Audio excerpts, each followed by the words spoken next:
ইসলাম বলে কোনো কথা ধর্ম ছিল না।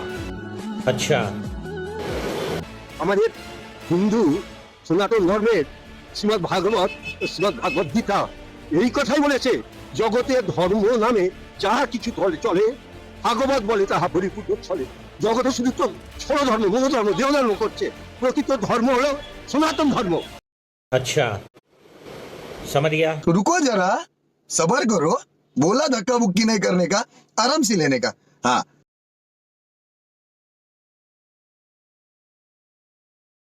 ইসলাম একটি একেশ্বরবাদী ধর্ম। এই ধর্মের মূল শিক্ষা হল এক আল্লাহ ছাড়া আর কোনো স্রষ্টা নেই। ইসলাম ধর্মের অনুসারীদের মুসলিম বলা হয়। ইসলাম ধর্মের বৈশিষ্ট্য: 1. ইসলাম ধর্মের মূল ধর্মগ্রন্থ হল পবিত্র কুরআন। 2. ইসলাম ধর্মের নবী হলেন মুহাম্মদ। 3. ইসলাম ধর্মে বিশ্বাসীরা মুহাম্মদকে আল্লাহর প্রেরিত রাসূল বলে মনে করেন। 4. ইসলাম ধর্মের মূল কথা হল আল্লাহ ব্যতীত প্রকৃত কোনো উপাস্য নেই। এবং 5. ইসলাম ধর্মে বিশ্বাসীরা সলাত, জাকাত, হজ, রমজানের রোজা পালন করেন। ইসলাম বলে কোনো কথা ধর্ম ছিল না। कौन है ये लोग?